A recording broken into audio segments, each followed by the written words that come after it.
Welcome back to War Room Impeachment, 16 December, Year of Our Lord 2019, Episode 74, the 2-hour special that we do every Monday, Vox Populi, Voice of the People. We're live from Capitol Hill, a dreary Capitol Hill. It's gone from a wintry mix, I think they call it, of a little ice and a little rain now to just a cold rain. Very dreary day to a very dreary week. On Wednesday of this week, we'll impeach the 45th President of the United States, Donald J. Trump, on 2 articles of impeachment, abuse of power, and obstruction of Congress. On Vox Populi throughout the world, our number is 888-480-5646. That's 888-480-5646. Remember, on Vox Populi, we provide the news, you provide the opinion. There's just a couple of ground rules. It's the Socratic method, so you're going to get some questions asked back at you. Just be prepared to be able to hit a fastball. And be on the trigger. Make sure that the radio is cut down in your background if you're online. We want to tell everybody we're trying to add more lines. We want to thank the John Fredericks Radio Network that co-produces us with us and the staff in Richmond that brings it on. John Fredericks, Salem Broadcasting, America's Voice.News, and Newsmax TV. Let's go to our first call. I'm here. By the way, we've got to introduce Lou Murray. Lou Murray is the chairman of the Boston Catholic Radio Channel and also the Catholic Radio Network. He was on President Trump's 2016 Faith Advisory Board as one of the senior Catholics, and he's going to be named to the 2020 Campaign Advisory Board for faith-based leaders, and he's going over to the White House this afternoon to a faith-based meeting. Thank you for joining a couple of sinners like Jason Miller and Stephen K. Bannon. we always love the faith guys, right? Any good grace you can bring on is always fantastic. Go and sin no more. Okay, we got to get that mic. Let's get that mic to work. Lou, we're going to get your mic here in a minute. Producer Dan is actually working the. Actually, let's try that again. Go and sin no more. Fantastic. And you know what they call this weather in Boston? What do they call this weather? Tropical. A good New England fan. Okay, let's go to Charlottesville. We're going to start with the caller right off the bat. You got Lou, Jason, Steve, Mary in Charlottesville. Mary in Charlottesville, you're on Vox Populi on War Room Impeachment. How can we help you, ma'am? Hey, great talking to you guys. I don't think I've missed a show since September. Well, thank you so much. That's just make sure all your friends know that. Oh, I've told everybody. I got that little podcast going on my phone, and I have this just terrible feeling. I think there's a Blasey Ford surprise out there somewhere. Last minute, something's going to come out. Oh, and I'm also Roman Catholic, so another... God bless you, Mary. Yeah. Redemption. So, what do you think about that? I just think there's a Blasey Ford surprise out there. Oh, hang on a second. Not for the impeachment that's going to take place next week, but you're saying potentially for a trial. You think there's a witness that could be called or a witness that comes up? I'm not talking sexual harassment. That's been done. It's something. I just have this terrible feeling because why go through all this unless there's something in the wings that they're. Let me ask you, Mary. You're from, if you look at Texas with Austin and the University of Texas, if you look up at Wisconsin and Madison, the University of Wisconsin, Michigan, in Ann Arbor with the University of Michigan, or Virginia with Charlottesville and the University of Virginia, these large universities have become center of, let's say this, non-Trumpian thought. As you are sitting there with your neighbors and your friends, I'm sure many of whom in the Charlottesville area are not deplorables and not the Trump. Where do you think people are coming down now, Mary, on the impeachment with the facts that we have in front of us today? Well, the problem is that we've got that August 2017 thing that you can't even really open your mouth. I mean, that debacle has really hurt the state, the entire state. You're talking about the march that took place in August 2017 that commenced over the Confederate generals, the statues. Yes, that was a cabal-engineered debacle. And I even knew liberals at the time that didn't believe those statues should come down. But that's another story. But I have a group of friends that I can talk freely to. And, you got to... I was at a dinner party this weekend, and we were all Trumpers, and we could talk freely. But I also have no neighbors that you just can't say anything because they link you to August 12th, 2017. I mean that organized cabal did so much damage on the state. On top of course, having a liberal university here, but. Do you believe are most of the liberals today, your neighbors, people that you know well, are most of those people very focused? They believe he should be impeached, and they support these articles of impeachment, given everything he's tried to accomplish. They do believe he should be impeached on what we think is the wafer thin evidence or the wafer thin concepts that they brought in. Do they believe he should be impeached and then removed from office? I haven't heard one person tell me they think that he should be removed from office, but. Like I said, I really lay low. I mean, and where we live too, it's funny. There's a lot of people from Northern Virginia that escape Northern Virginia when they retire. Ex-alphabet agency people. Yeah. And I got a lot of those people around here. Virginians that want to get back to Virginia, since Northern Virginia has now become part of Washington. Right. So they're in Northern Virginia. They retire from the alphabet agencies, and they move to this sweet spot of Virginia in the foothills of the Blue Ridge to escape Northern Virginia. So I have a lot of these alphabet people that I have to be very careful asking, talking about. The deep state goes to Charlottesville, right?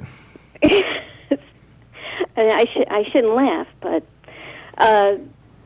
so I do have a group of friends that I can really talk freely about, and we're just passionate. We're really afraid there's going to be a civil war. If they pull some fast thing in the Senate, and they try to get an AOC bouncer to take him out, I am so fearful for this country. I really am.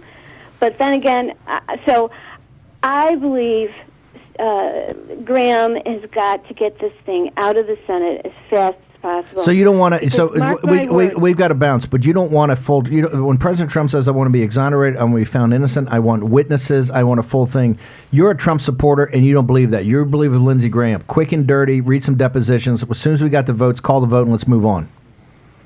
Absolutely, because I'm telling you, they got something in the wings, and as much as. So many of these guys. Mary, we got to bounce, take other calls, but thank you so much. Great call. I want to go to first to Jason and then to Lou before we take the next caller. This is a Trump supporter, hardcore, but she says, if they give you the putt, take the putt and move on. So I think Mary says a couple interesting things here. One is I completely identify with her concern that Democrats are going to try to pull some fast maneuver. But here's the thing. It's not contained even just to the trial. Even if President Trump, I shouldn't say even if, when President Trump is completely exonerated next month, within this next 30 days or so, the Democrats aren't going to stop. They're going to come up with some other aspect of crazy. I mean, we saw this whole nullification project. They can't help themselves. They're going to be doing it all the way up until Election Day of next year. And then thereafter. And they'll never give up. He's triggered. Even once he's triggered them. No, because they think that he's going to stay in office past 2024. They think he's going to be in there forever. Huckabee's got worked out the Constitution. He thinks he can stick around. Lou, what do you think? Are you for a long trial with fact evidence that exonerates the president, or you want to, like Lindsey Graham, read a couple of depositions and then let's have a vote? No, to heck with Lindsey. I'd say to Mary, Mary, you got to replace fear with faith, and we got to go straight through with a big trial, and we got to get the witnesses out there, just like that great Boston movie, The Verdict. We want the verdict. A great movie with Paul Newman. Fantastic. We're here on War Room Impeachment. Vox Populi, 888-480-5646. Let's go to Indiana and Marcia. Marcia in Indiana, you're on Vox Populi. How can we help you, ma'am? Yes. I had a question about this upcoming trial in the Senate. Yes, ma'am. I thought that the case was made for what would be the prosecution by the House. Why is that allowed to change and be added to by like Schumer and the Democrats? That seems to me like if you go on trial, the prosecution doesn't get to add things after the trial begins. It's time for the president to defend himself. Marcia, thank you very much. Fantastic call. She makes a great point. They've made their case. They didn't allow the Republicans to call any witnesses. They had a case to get their facts. Now that he wanted to defend himself, why do they get to bring in other? Why do they get to bring in other? They had their chance. Why do they get to bring him in? Well, fundamentally, they're two different procedures. The actual trial doesn't start until we get to the Senate, as laid out in the Constitution. But here is the aspect of hope. This is where it goes to our previous caller with Mary. You're saying that this was like a grand jury. This was like the grand jury process, not exactly analogous.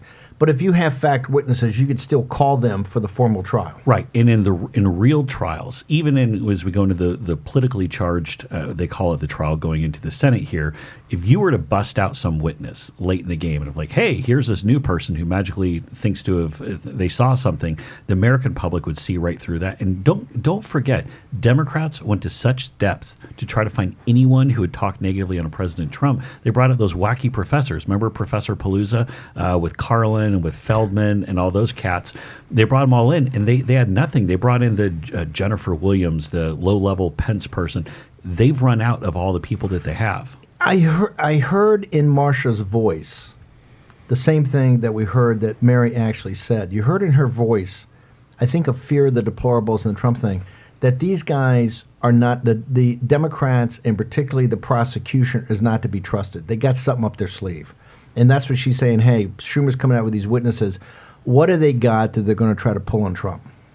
Well, I mean, what they have is a very fractured Democratic base where they have the absolute crazies, the AOCs, the squads, those types are saying, let's just run this thing right off the cliff, and they have to hold that Democratic coalition together. Why, Lou, you're pretty adamant. Why do you want to, and I know you're deplorable from way back from the 2016 campaign, but why would you risk something happening that you hear Mary in the voice of Marsha for potential exoneration when you might blow the whole thing? You could take a quick and dirty acquittal. Right. I think for the next 4 years, we need a complete acquittal so that we can really implement America first. In his place in history, does he need to be exonerated for his place in history? Absolutely, he deserves it. Why do you say that? I think the people want it, and I think that the people deserve it. It's not only an impeachment has been not only a repudiation of the president, been a repudiation of our votes. The Nullification Project. I want to go back to Jason before we take another caller. Senator Braun sat in this chair in the very first, I think, week of the show, and he brought the point up that you needed a trial, that you shouldn't be dismissed immediately, and you needed a trial for what Lou just said, that all this needed to be vetted. So come election time, the Democrats couldn't come back and wave the bloody shirt of the impeachment, that it had to be vetted in the trial. And then you could put it in their face, that you ran this program, you ran this process, but hey, at the trial, not only was he acquitted, he was exonerated for all your nonsense. And Braun said that's why he had actually dismissed this thing where people were talking about dismiss the charges, that they weren't even big enough or not even real enough to even require a trial. We can just walk away from that. Braun said that's not the way to do it, because the people in Indiana, the common sense people, want to hear this, and it's good for the president to be able to totally reject it in 2020. What say you? And I think Senator Braun was right. And I will say that I was one of those people who said, you know what, if we have the votes there, we have over 50, let's just dismiss this thing. It's nonsense, it's hogwash. But the thing that Braun went to, and I think very much have grown to embrace this position, Democrats are never going to stop. They're going to keep hitting this and say it was illegal. There was some kind of shenanigans that went on. And unless President Trump can stand up there and said, you know what, there were 100 U.S. senators who looked at everything. Chief Justice John Roberts cleared me of everything and put that back in their place. And look, there's a very good chance that one of those jurors is actually President Trump's opponent. And so President Trump can point to Elizabeth Warren on the debate stage and say, Pocahontas, you keep drumming this whether it be the Russia hoax Pocahontas, or Pocahontas, Pocahontas, you keep talking about this, this whole impeachment thing. Your peers rejected this. Even your peers, you're such an outlier that the entire U.S. Senate and the Chief Justice rejected this, and you're still hammering on it. You are so out of touch with the rest of the country, and I think the president's right here. Before we take the next call, our number is 888-480-5646 on Vox Populi, a special edition, episode 74 of War Room Impeachment. In Massachusetts, when the president says Pocahontas, or we say Focahontas, is that upset people in Massachusetts as she referred to that, or do they like it? Oh, they love it. They absolutely love it. And he's getting more and more of the blue-haired rents Kennedy voters every single day. Wow, I love that. Okay, Dan, what's our next pick? What's our next caller here? Well, we have Jim on line 1 from South Carolina. He also agrees that there should be a full trial. Let's go to Jim. Jim on South Carolina, you're here on Vox Populi. What do you got for us? Gentlemen. Hey, sir. Gentlemen, good morning. Good morning. Morning. Steve, you've said from the get-go that Brexit and the election of President Trump has been inextricably linked, and I believe it's true. We have a global phenomenon, and I would submit to you that since President Trump came down the escalator in 2015 to the day we're at today, it's all been inextricably linked, Steve. The United States Senate owes it to the people of America to stand in for this president and to give this man a fair trial, to call witnesses, to expose the corruption, to prosecute the guilty, and to acquit this president, thereby expunging the historical record of anything to do with impeachment and Donald J. Trump. They owe it to us. And I would submit to you that what Senator Graham had to say in that hearing last week is all the evidence we need. All the evidence that you need to have a full trial. Absolutely. Absolutely. His words exactly. Every norm known to the rule of law was violated. Let me, If Jim, that is not... Jim, before we let you go, let me ask you one question. Senator Graham from your state was in Doha, the capital of Qatar, over the weekend at a global conference, and he said that one of the reasons that the media picked up, he said he did not want to call witnesses, and specifically Senator Joe Biden, that Joe Biden was a friend of his, Joe Biden had been a colleague of his, he had gone around with John McCain and Joe Biden throughout the world, spreading the concept of American democracy, and that Joe Biden was essentially a decent and good guy. Does that wash with you? No, it does not. This is the difference between right and wrong.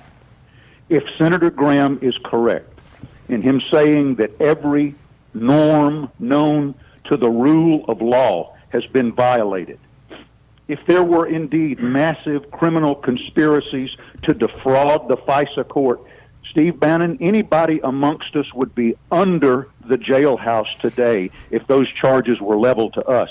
Do we have equal justice under the law, or do we have a two-tiered system of justice in America where Hillary Clinton and Joe Biden and Hunter Biden, and go right down the list, can skate while they thumb their nose in the faces of the American electorate? Jim, You tell me. Jim in South Carolina, thank you very much for that call. I want to turn to my colleague, Jason Miller, and I want to go back to what you said in our previous War Room impeachment last hour. I want to go to take Jim's point up, James Comey's interview with Chris Wallace. He basically kind of shrugged his shoulders and said, hey, I'm sorry. Yeah. It was some procedural question. It was not systemic. It's not systemic. It's 17 different items, but it's not systemic. I'm sorry. Some low-level grundoons made a few clerical errors. I'm sorry. To Jim's point, is that good enough? No, not at all. And the Can you vet that in a trial of the President of the United States of impeachment? This is my point. Is that at that scale, because what Jim's saying is that, hey, they all think they're above the law. I've said this before. I said this on Anderson Cooper a couple of weeks ago. Joe Biden, this is not about him running for president. This is about him as vice president of the United States. Is he above the law? But is the venue, because what Graham and those guys are saying now, hey, we'll have the Judiciary Committee, we'll have the Oversight Committee, we'll have all these committees, and we'll go review this stuff. Is that good enough, or do you need to put this in the trial of the president and get it all out? I think we should have the whole thing out there, and we have to do it now. And you're a strategist. You would risk, because Mary and Marsha are telling you they got some tricks up their sleeves. If you go down this route, be prepared to have some bombshells that they either they'll make it up, they'll create it, it'll be there, it'll be Blasey Ford will show up, or not on a harassment, but the equivalent of that inside this whole process. Do you not fear that? No, I mean, they'll try to do something, but it's nothing that I fear. I mean, the facts are our friends here. They've been our friends. Unity and substance. You believe in the president when he says substance and granularity. You think it plays all the way out to the trial. Absolutely. And you're prepared to risk that. Yes, and there's another point. And you would tell the president of the United States that. Yeah, I would say hardcore. You agree with Jim in South Carolina. It's got to all come out, or not just at your historical reputation, but where we are in the here and now, you need to lance the boil. Yes, because this is his only opportunity to squash the bug, to absolutely squash the Democrat bug. They are never going to stop unless we call them out. Steve, there's another buried lead from that Comey interview. This, I can't believe conservative media isn't jumping all over this. When he was trying to downplay some of the abuses that happened at the FBI under his watch. And it's great because Wallace asked him the question, would you resign if those things, and he's like, no. And he goes, I mean, there were far worse things that happened while I was there. And no one jumped on it. I mean, so hold on. So we have the 17 abuses that came up in the Horowitz report. The fact that Kevin Kleinsmith, this quote-unquote low-level FBI guy who intentionally and illegally doctored a FISA application, FISA warrant, or application for a warrant, excuse me, and Comey signed several of them, by the way. I mean, his signature is on those, and Comey says there were far worse things that happened. I was surprised. I was also surprised Chris Wallace didn't pick that right up. If Donald Trump had said it or something like that, Chris Wallace would be up in your grill. Jumping on it. Okay, before we go to break here, we're going to break in a second. We've got about a minute left. Lou, from the Faith Council, the Boston Catholic, and all, you're one of the good guys. You're with Jim in South Carolina and Jason Miller. You're saying bring it. It's all got to come. No matter where it leads, you got to vet it now. You got to lance the bull now. Absolutely. We got to temper the truth in the fire of the trial in the Senate.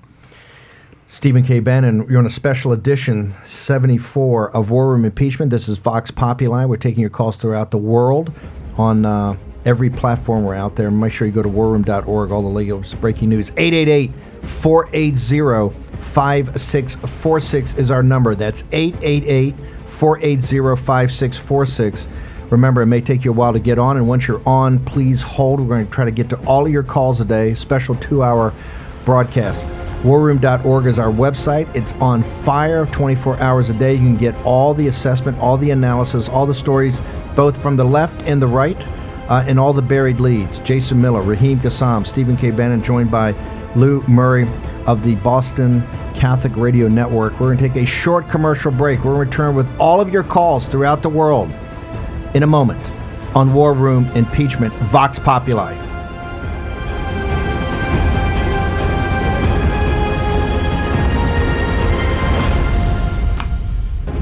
War Room Impeachment.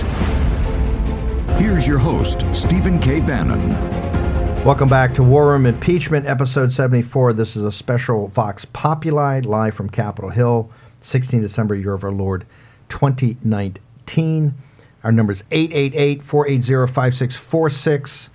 I've been told by the great production staff of our co-producers, John Fredericks, that I got to pick up the pace and take in callers. So we're going to go right to Long Island. And Ian in Long Island, you're on Vox Populi. How can we help you, sir? Hey, Ian, how you doing, sir? Good, very well. Good. How can we help you?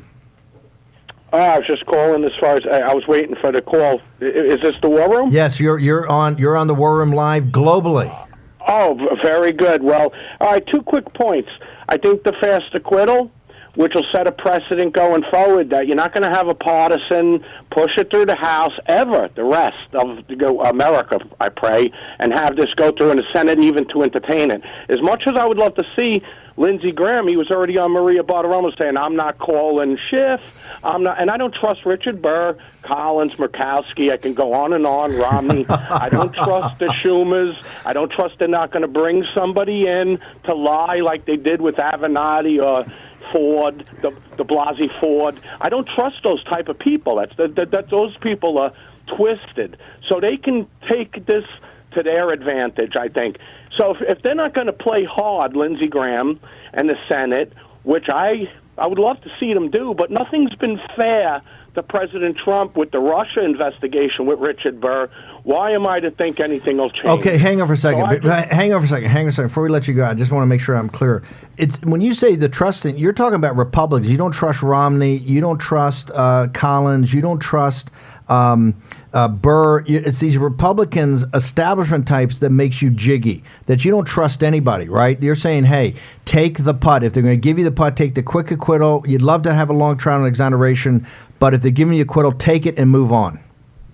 right, and that'll set a precedent that this will never happen again. Either side, you have to have your bipartisanship, but we the people. Then you have to have town halls, and you have to convince 63 million Trump supporters, at least 30 million that would say, "Oh my God, what did he do?" And then you can go through with what would be the right thing, maybe. But we all know what's been going on. Everybody, while Trump has been doing more than anybody ever as a president, and I don't want to go through the list of everything because we all know it, but he's had no help.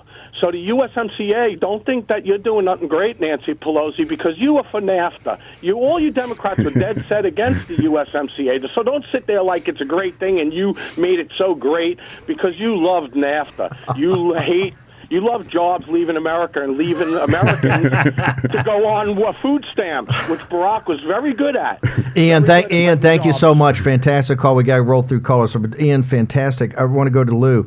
Ian makes the case, don't play around with this. Send a signal to forever that if you do another highly partisan thing like that, we're going to do a quick up and down, boom, get the votes and get out of here to embarrass and humiliate the House of Representatives for bringing this forward. What say you, Lou Murray? I love the humiliation aspect, but I think it's a far better humiliation at the end of a trial. Let's go to we have Faye in New York. Faye in New York. You're on Line 3. Line 3. Faye in New York. You're on War Room. You got Jason Miller, Lou Murray, and Steve Bannon. How can we help you, ma'am? Hi, Jason and Lou are 100% correct. President Trump must fight for exoneration. If he doesn't, it'll be a win for the left. This is why impeachment is happening, to expose and destroy the left the Democrats once and for all. So it would be a waste to give up now and defeat the whole purpose. Faye, what about Ian, your fellow colleague from New York and Long Island, said, hey, they're going to pull some shenanigans. I don't trust the establishment Republicans. I don't trust Burr. I don't trust Collins. I don't trust Romney. You're just asking for trouble. But this is the exact reason President Trump was chosen. He is a man who can withstand all that. There's a reason that Ian is not in the White House and President Trump is. No, this is the exact reason he was chosen. I'm an expert on the left, but you know who else was an expert on the left? Roy Cohn. And Roy Cohn is waiting. We can't disappoint him. Now, one more thing. If I could hug you. By the way, this is not a setup call. Hold it. You got to stop for a second. What do you mean Roy Cohn is waiting and Roy Cohn knew the left? Okay, he was also an expert on the left, and President Trump cannot disappoint him. Okay, he taught President Trump everything he knows about the left. He was his mentor. He was his mentor. Yes, but you have to understand that there's a reason President Trump is in the White House. This is not a regular presidency, and he has been chosen by God to destroy the left once and for all in America.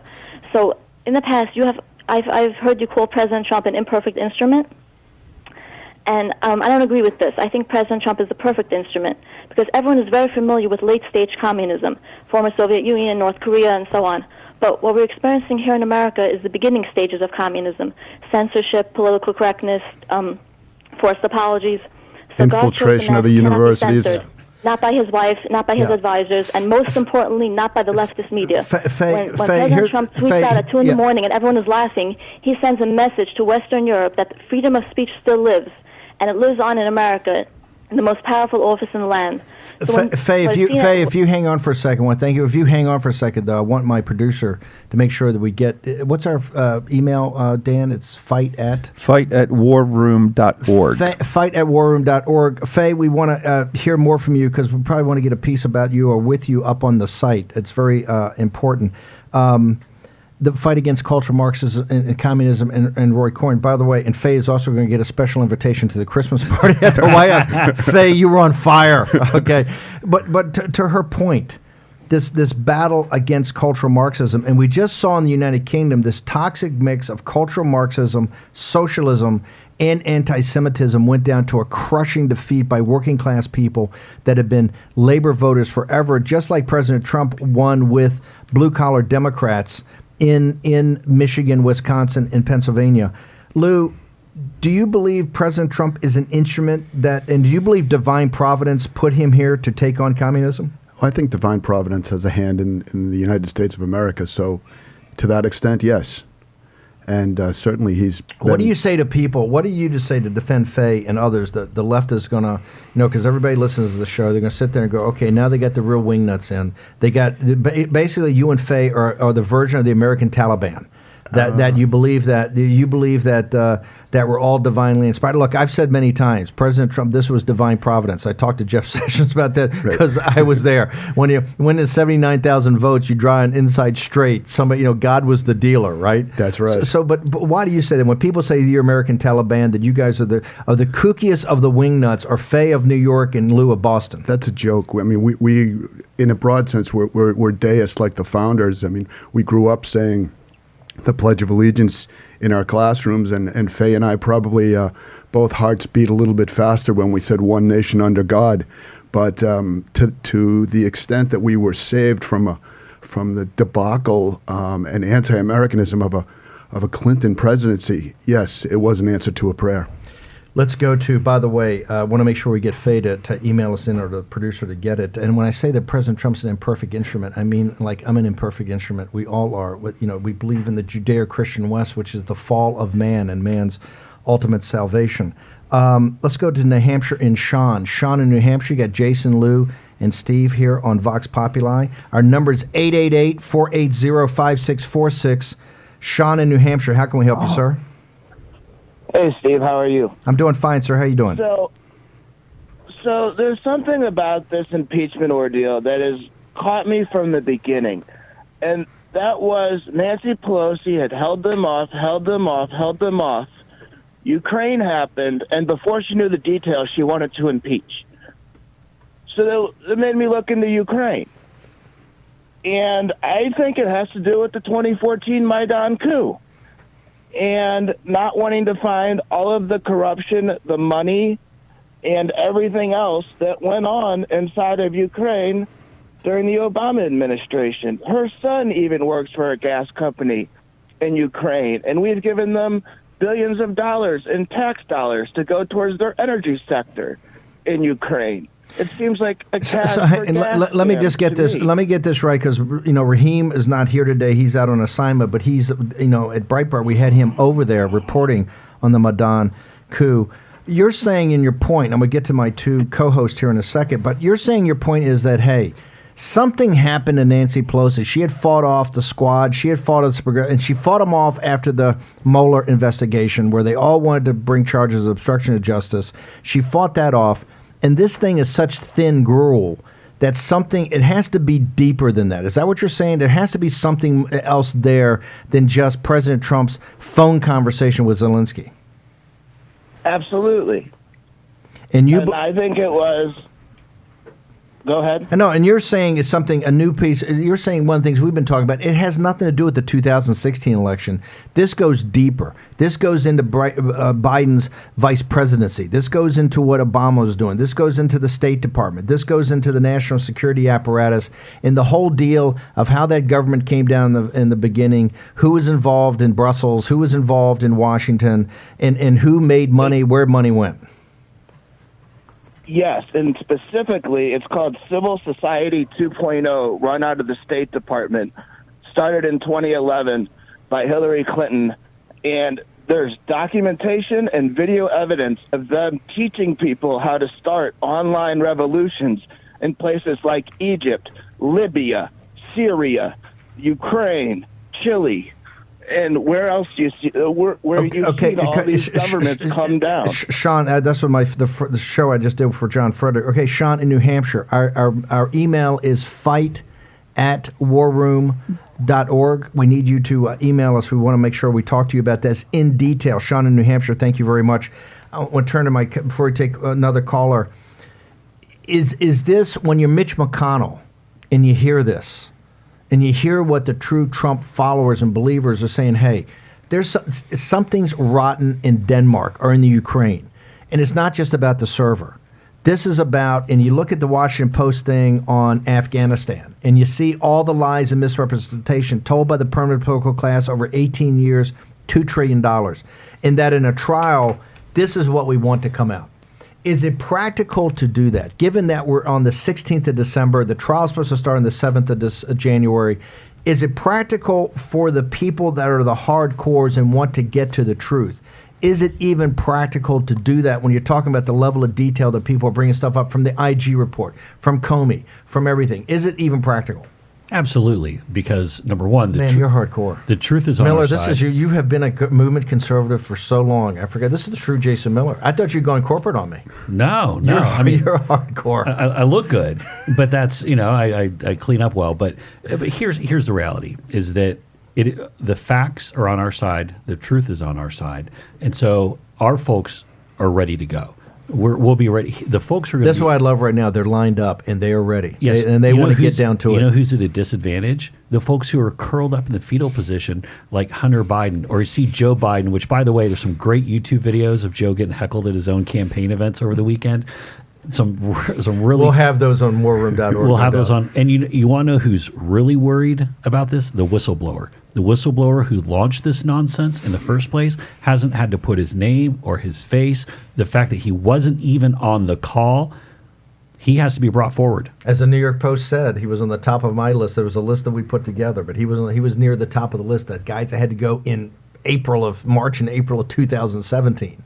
Right, so this guy's a known bad dude. Yeah, I want to get to one point, though, that when we talk about, I think right now the Republican Senate is slow walking what President Trump wants to do here. I think that they should realize where President Trump wants to go as far as having the full trial, be fully exonerated, have this cleared. They're trying to delay it out, so then when they have that sit down, and then say next week, end of this week, next week, well, Mr. President, this thing's coming up in a week and a half or 2 weeks. We can't do it. We have you got the Christmas holidays. Right, we have the Christmas holidays. We have no time. We're busy doing your agenda. Now, look, there are some things the Senate. Did you walk into the trap too because of your agreement at first that said USMCA should not be done this week? If the House passes on Thursday, the day after the impeachment, the Senate should take it up. You said no. I think it would be better start.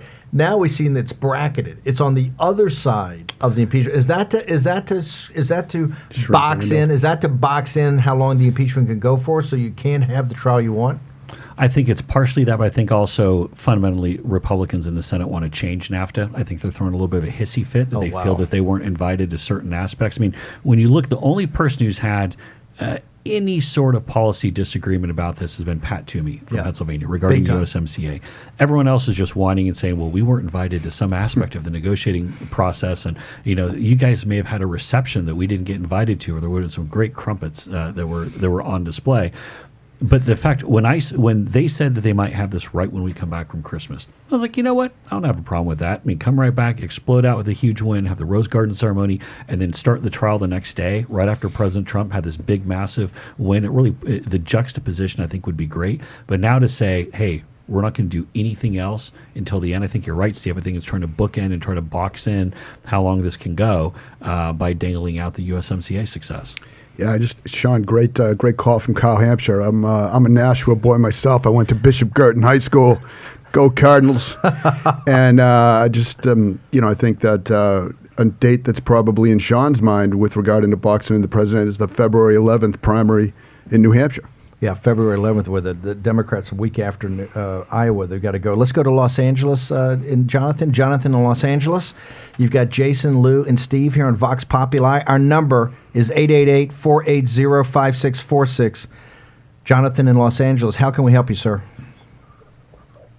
Morning, guys. Happy Monday. Hey, happy Monday to you, sir. Thanks. Big fan. Well, thank you, guys. Just a side note, we're still, I thought every episode. Just a side note, we're still in the dark here on hold, so hopefully you guys will figure that out. But fortunately, I can listen to the show later and find out what I missed. I heard yesterday, a friend of mine shared something with me, a link about a law supposedly on the books from 1974 during the Nixon impeachment, that I guess on subsequent impeachment situations, they never bothered challenging it or removing it, that says that a POTUS acquitted in an impeachment trial, that his term could be extended for up to 3 years. You know anything about that? No, this is what Mike Huckabee was talking about the other day. I tell you, Jonathan, thank you very much for the call, and thanks for being a long-term listener. We're going to check in. We're just checking that. I would think people would be all over, but I think this was Huckabee when Huckabee said he could run in 2024, and they literally their heads blew up. I think this is what he's talking about. There's got to be some. I don't know if it's true. Well, it probably may be some internet rumor. As we used to say at Breitbart, it's too good to check. Right? So, well, we're going to get the war room. We're going to get. I'm emailing our constitutional scholar allies as we speak. Yeah. David Rivkin, Jonathan, thank you so much, and we're going to get back to you. Jonathan, by the way, our number is to email us at fight@warroom.org. We want to hear from everybody. Get on that email chain and particularly give us pitches, ideas. We love citizen journalism. 888-480-5646. Before we go to break, Dan, who else we got? Let's go to line 4 and Ray from Michigan. Ray from Michigan, you're on line 4. How can we help you, sir? Good morning, Commander. Permission to take the con. Ray, how you doing? You have permission. I'm right here, brother. I've got the deck. I'm the son of the morning star. I forget, what was it? The light that this is a long-term listener for many years. The torch that lights the morning sky. The torch that lights the Ray. And by the way, Ray, I met you at an event up in Macomb County, I think, a couple of years ago, and I gave a speech on the first anniversary of the historic win when President Trump won in Macomb County. So how can we help you today on War Room Impeachment, Vox Populi? Hey, everybody, I don't know if anybody missed it or not, but McConnell is coordinating his effort with Trump's legal team. They're going to make a full trial out of this thing in the Senate. This is going to be the turn. They won't even bother having the election. So many people are going to vote for Trump. And the media can't help. Hold on. Slow down. Why do you say? Because you're one of these guys, and it's about half and half right now. You're of the belief that the more facts come out in a trial, that then the other 30% of the American people that don't support Trump today will support him as the details come out of what's been going on with the national security apparatus, the FBI, the CIA, all of it, right? That's your point, is that the more details you get, the more granular you get, the people get turned up and say, hey, guess what? I may not like Trump up until now, but he's right. Yes. Well, that's my point. And the other thing, yeah, go ahead. Go ahead, Steve. And if Hillary, anytime Hillary Clinton's name is mentioned, we should always bracket that with Jeffrey Epstein. Let's hang that around her neck. She'll never recover from that. Because of Bill Clinton's association with Epstein. Oh yeah, she went down there too. She went down there too on several visits. Ray, what about if you had if you had a 5% chance? You know, we've had callers this morning. If you had a 5% chance that something could get pulled, that some witness or some fact could come out that might send it the other way, as low probability as that is, but people are concerned about making up stuff or whatever. If you had that probability, would you still want to risk and take the full exoneration, the full trial that would expose to the American people everything that's going on and with the permanent political class? Would you take that risk? Yes, absolutely, because McConnell will control the whole thing. Look at Comey. They're already running for cover. They're already backing off their story because they know they're going to be sitting up there with their hand in the air. Ray in Michigan, thank you very much. I appreciate the long-term listening and the torch in the morning sky. I know that my dad used to call me every day after the old show to say, Ray and call. Okay, we got a couple of minutes. We're gonna take the other calls when we get back. I just want to say this: is Ray correct? Is Ray interpretation of the Lindsey Graham, Mitch McConnell, Pat Cipione? Do you think that interpretation is correct? That they're working together, so they're thinking of a full trial, or do you think they're working together to do the inside fix? I think they're working together-ish. But I think everyone has their own different motives. But it's not for it's for the quick and dirty acquittal. Yes, and I think there's Ray comes the other thing. He thinks that means they're going to do the full blown trial. You don't buy that.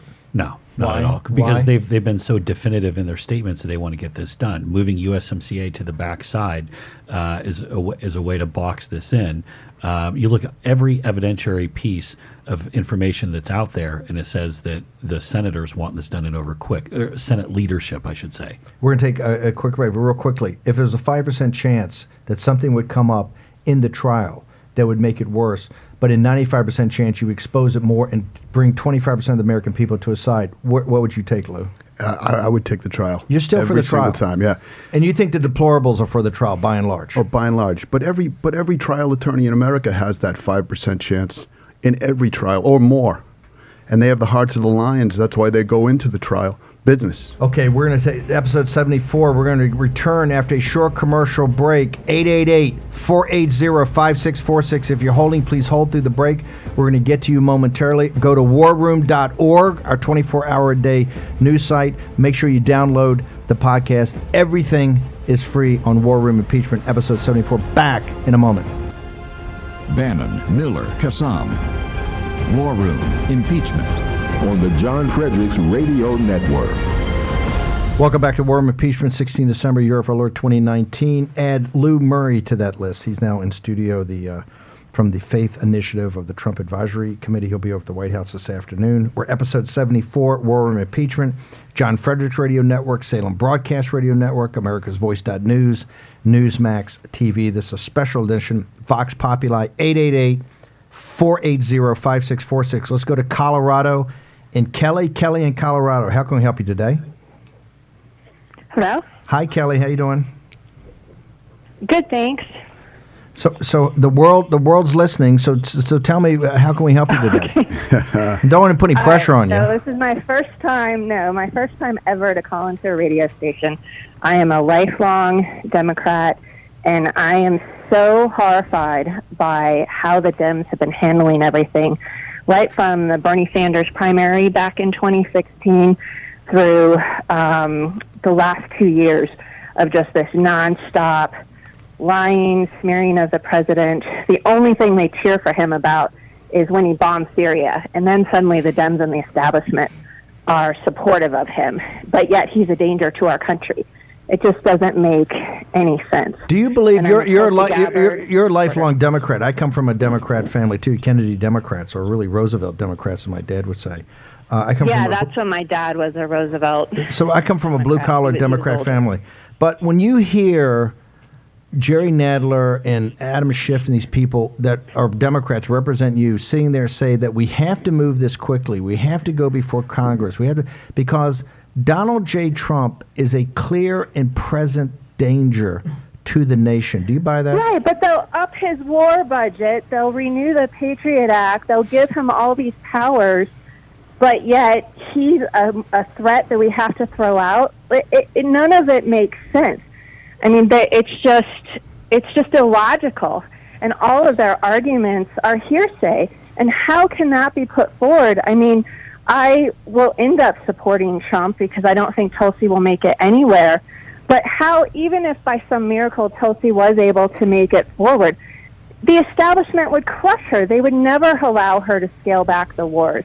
Because look at how strong Trump is, and they don't let him backtrack. They really push hard against him when he's trying to pull troops out. And I just feel like that should be a national conversation instead of this made-up.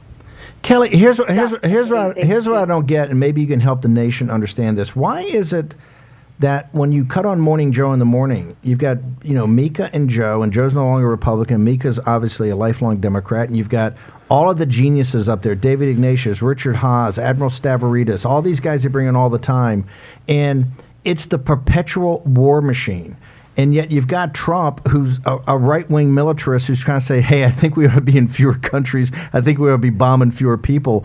And yet it's the Democratic establishment that continues to force this. How does that sit with you? Or explain to the country how that works as you're a Democratic Party member. Who are those people speaking for?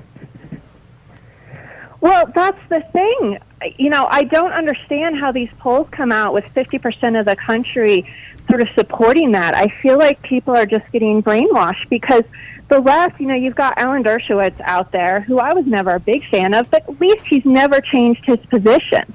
And he's always stood up for free speech. And now you have the ACLU going against Trump. Like, they used to support freedom of speech. They used to support due process. These things are getting thrown out the window. All of the things that the Democrats used to stand for, they used to stand for going against wars. I mean, it doesn't make any sense to me, and I feel like the party's left me. I mean, this establishment, because I haven't changed.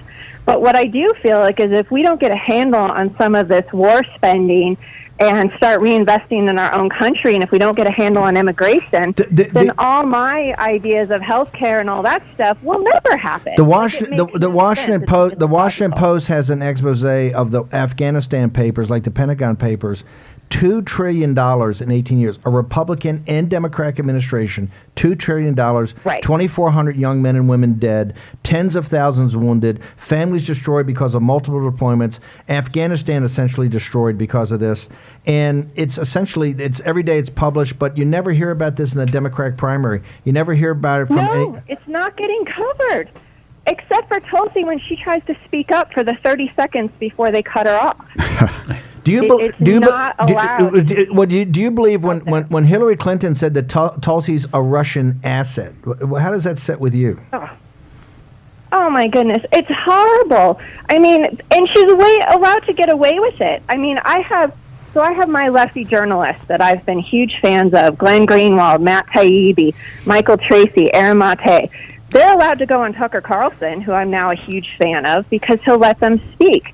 But they are not allowed to go on MSNBC because they've been calling out the facts. They nailed this Russia stuff from the beginning because they followed the facts. And when you have Glenn Greenwald and Fox News on the same place, you know you've got two far reaches of our society who are looking at all this saying, this is crazy, none of this makes sense. By the way, we want you to please email us, and we want to have our producer pick up when you drop off to pick up and get your contact information. We want to include you more in this show, and particularly more on the website, Kelly in Colorado. But one last thing for you before we let you go. Tulsi Gabbard, if you could talk to her this morning and talk to her about this impeachment vote on Wednesday, as a obviously Tulsi Gabbard fan, I don't know if you're supporting for president, but what would you recommend that she do on Wednesday? Well, here's the thing. I believe that she should vote against impeachment because I think that there needs to be some sense of reason out there. And right now, she's the only Dem out there that sounds logical, that comes from a reasonable place. The rest of them just spew nonsense. Then why, in the Democratic thing, why does she get booed and heckled? Why when Kamala Harris takes her on, Kamala Harris essentially gets the cheers, and Tulsi Gabbard's considered an outlier? Because Tulsi Gabbard, like Trump, is a disruptor, right? So they have to silence her. And that's where I feel like if they're allowed to do this to Trump, what the heck would they do to somebody like Tulsi Gabbard if she was ever to get elected? There's no chance that they would allow her to do anything that she wants to do. Look at how hard Trump is fighting. And yet, what he has to endure every day. How many of your neighbors, friends, associates, that are either independents or Democrats, how many do you think secretly are starting to see the light and may become potential? And they may not like him personally, they may not like his style, but they're coming to the fact that President Trump may be right. So I'm not really seeing that, and I guess that's why I'm calling in, because I am horrified, because they only watch CNN and MSNBC, but they haven't, which I don't really understand, because I stopped watching those stations for the last couple of years, because everything that they said was talking points. When Jason Miller dropped off. They don't have a logical argument. Kelly in Colorado, our email is fight@warroom.org, but we want the producer, if they can, if you can hold on for a second. Well, thank you very much. Please hold on. If the producer can please get your contact information, we would love to. What Kelly just showed us is the future of American politics. The Tucker Carlson, the Matt Taibbi's, the Glenn Greenwalds, when they're on these shows talking, you're seeing something's happening in this country with the politics of it, not just the populism, not just the nationalism.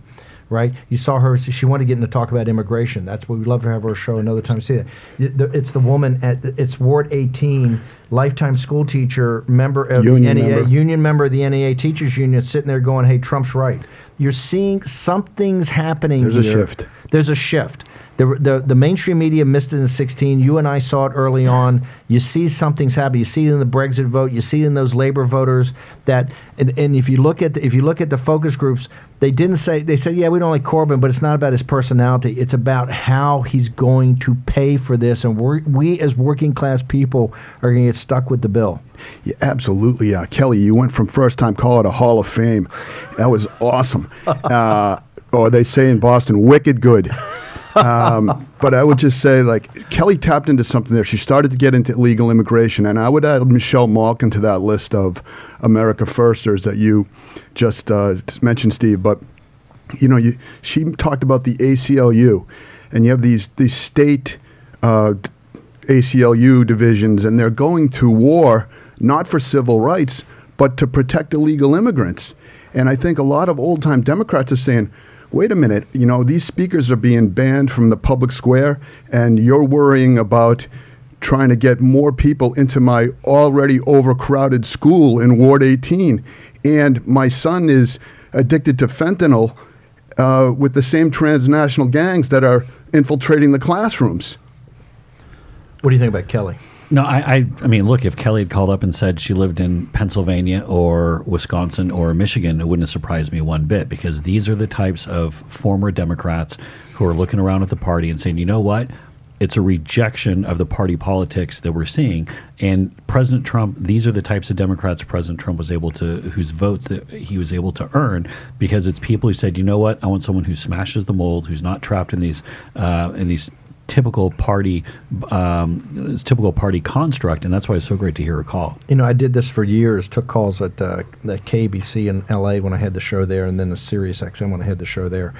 These callers, and people said, oh, well, you know, at Sirius XM, it's a paid service, so it's curated, so you can't count that. These callers are unbelievable. If you had a choice between being governed by the 100 guys in the United States Senate or the first 100 callers to Vox Populi, you take the first 100 callers every time. It's unbelievable. Well, I mean, heck, we had to get rid of Michael Bennett from Colorado and just put in Kelly from Colorado. Kelly, you're on fire. I'm telling you, you were Hall of Fame today. That was genius. That was everything great. Dead spot on, thought through. I mean, prepared. This is my point. The American people got common sense. They have grit. They have determination. That's why this country eventually always comes and makes the right decision. You can see something happening now. It's the Kellys of Colorado, along with the other callers, are making it happen. Is Sandy in L.A. still with us? Let's go to Sandy in Los Angeles. Sandy in Los Angeles, you were on Vox Populi on War Room Impeachment. How can we help you, ma'am? Hey, Steve. Yeah, I just want to make a comment to your point that you bring up a lot about the Democratic Party rising to the level of tactics that the Dems use, especially Nancy Pelosi and her little group. And that bothers me because I'm going to quote Joe Biden, she's a damn liar. She lies intentionally. She smears. You sound like my sister. And a couple of female types I know that I'm very close to. Nancy Pelosi, every time I say she's a brilliant strategic thinker, their heads blow up. You don't believe that. You just think she's a stone cold liar. Well, I think she's smart.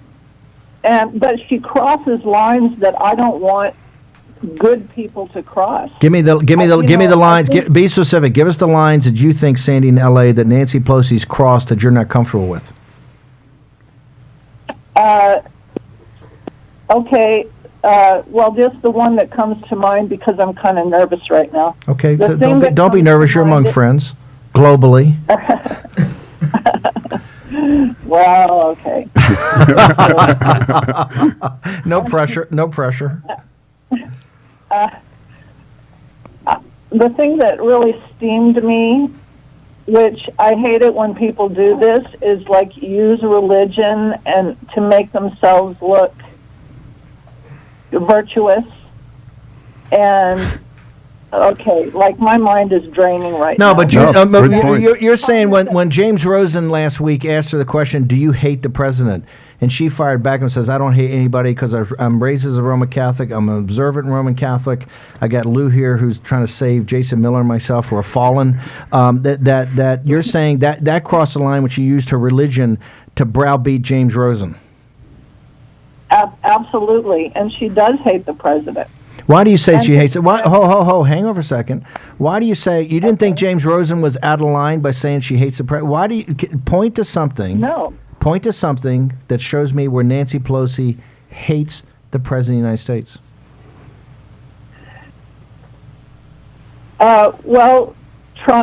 The constant efforts that she makes to try to smear his good name. Okay. That's hatred. I mean, what other? You don't in her mind. You don't believe she's doing her constitutional duties. Like the other day, she says she's not going to whip this vote. That people there's a good example. That people are going to. I knew if I trigger. Okay, you don't believe that. You think she's lying there?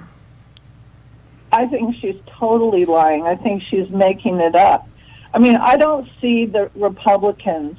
I'm not saying that there's not shaky, shady Republicans, but as a whole, I don't see them making those kind of statements that we know are blatant misuses of our Constitution just to get whatever they want, to manipulate like that. Okay, Sandy in L.A.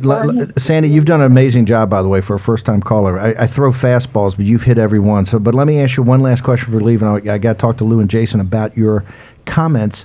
Do you believe it's appropriate for the President of the United States to tweet last night about Nancy Pelosi, her teeth coming out? When you say that Nancy Pelosi is smearing the president, when you say Nancy Pelosi hates the president, when you say Nancy Pelosi does this and does that and does the other thing, do you think, as a defender of Donald J. Trump, that it's appropriate for the President of the United States to go back and to hit her with a tweet to talk about her, obviously her dentures or whatever it is, about her teeth? Do you think that's appropriate? Yes. Okay, just explain that. You got a global audience. I almost cried. Well, I'll tell you why.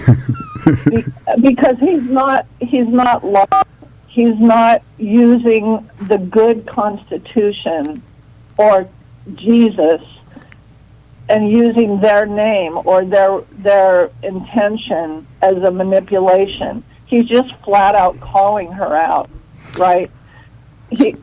Sandy, thank you so much. We got to jump at a fantastic call. Thank you so much. Let's go to Sandy's call. I know, and I think I trigger my own posse when I call her the master strategist. There's nothing I get lit up like that among my own peeps. You get lit up in this own room. No, I get lit up all the time. Nancy Pelosi, isn't it the fact that, and I think even more than Hillary, more than crooked, with Nancy Pelosi, Trump has a real rival. I've never really thought that Hillary was the closest, but there's nobody else on the political scene I think can stand with Donald Trump, to match up with Donald Trump. Nancy Pelosi's been the first, and I think she crafted this, and I do agree with Sandy on some of the elements of it. But how do you weigh and measure that? How do you weigh and measure about how she's acted constitutionally? And did you have a problem when Rosen said, "Why do you hate the president?" or "Do you hate the president?" and she came back and fired back on him using her Catholic faith? And what do you think of the president's tweet last night about her, whatever problem she had with her teeth? So, I mean, look, last night's tweet, I laughed hysterically when I saw it. And I mean, I'd been wondering that question ever since the CNN town hall. But going to the hate point, I think there's, look, sometimes... But you're saying for him it was good-natured teasing, it can be justified. I mean, they have put his entire life through the ringer. They attack him and anyone all close to him every single day. They try to destroy them down to the smallest little grain of dust. When you go back to the State of the Union speech, and President Trump was speaking, and Speaker Pelosi was behind him doing that alligator clap when she's doing that. That's why you did it to right there. Just to mock him when he was talking. Just to mock. I mean, that is a level of, I mean... And she had that look. Pure disdain. Yeah, I mean, and you are... I mean, that's all James, if I were James Rosen. And you're Speaker of the House, he's President of the United States. Whether you hate this guy personally, you have these are that'll be looked at 100 years from now. They will look 100 years from now. And I mean, has there ever been a Speaker of the House that has done something like that behind a sitting president? Now, I'm not to say that there haven't been, other chuckleheads in the room during previous presidencies who maybe haven't done something that was a bit corny. But for the Speaker of the House of Representatives to do that alligator clap and just sneering at the President of the United States, look, I mean, the hatred is real. That's what's driving these Democrats right now. You're a devout Catholic. Do you have a problem with her using her Catholic faith at that time? Not using it, but bringing up the fact that she's raised a Catholic, she doesn't hate anybody, and that she prayed. Do you believe she's lying when she says she prays for the president? I wouldn't know. I wouldn't know if she's lying, but I would say that what she does when she claims the mantle of her Catholic faith is she highlights the fact that Donald Trump is probably more Catholic in his virtues than she is. He's devoted to the common good. Wow. He's devoted to the common good of the nation and its borders. He's devoted to the rule of law. All these things are the very essence of Augustine and other great Catholic saints. But how can you say the Catholic bishops' conference is 1,000 times worse than Nancy Pelosi? I mean, they're the sanctuary. That's the sanctuary city crowd. That's the sanctuary city chorus. We're down on the border right now trying to build a wall. We got a Catholic priest on a boat that every day is taking photographs and saying we're Nazis and all this. You know, a sanctuary city. We're Steve, you know, the way the Catholic Church, we're a big tent. But I would just say that, you know, the people in the pews are with the president. We don't want the Archbishop of Boston shutting down the Boston Catholic radio thing. I didn't mean to put you on the spot. Can we take another call before you got to go, Dan? Sure. Let's go to Tom in Ohio on line 4. Tom in Ohio. We are unfortunately we don't have a lot of time. You're on War Room Impeachment, Vox Populi. How can we help you, sir? I love your podcast. Thanks for taking my call. I'm a Catholic too. I've been going crazy with the news coming from this papacy, so maybe after War Room Impeachment, you could do a War Room Catholic Church. War Room Vatican. I'm thinking of. Don't worry, brother. It's a big deal for me. Yeah, absolutely. My view is POTUS knows. You know, it's a historic presidency, and you know, impeachment is a historic event in the life of the republic. So how can you not have a full trial, knowing that the Democrat Party has railroaded this impeachment to the House? And I think you need to take the fight to the left. There's been so much corruption exposed over the last 3 years, all against the president, and therefore the people who voted for him and the American people in general. So they haven't really even followed the Constitution. When you look at treason, bribery. Yep. High crimes and misdemeanors. Tom, we got to bounce, but I got to tell you, fantastic call. Thank you very much. It's a great way to end. I think Tom lays it out. It's a historic presidency, and Jason, to your point, this is a historic moment. Wednesday's a historic day. It's only happened twice before in the history of the Republic. This will be the third time. And in that regard, Tom is saying you must think historically. You've got to think 100 years downrange. You got to think how this moment in time, the people around here, the supporters of Trump, and most importantly, the Trump presidency will be remembered. What say you, sir? I think what they're going to look at the Trump presidency and say, number one, this is where he changed the trade relationship and started putting America back in America first capacity. I think you'll look at the courts. I think that'll be a big one. And ultimately, I think they're going to look at Democrats and say, man, these guys really blew it during the Trump presidency. Lou, thank you so much for being on here. Have a good day over at the White House. Thanks for having me in. On the advisory from Boston. Okay, War Room Impeachment, Vox Populi. Just ended 6 o'clock tonight. We'll be back with another special edition of War Room Impeachment.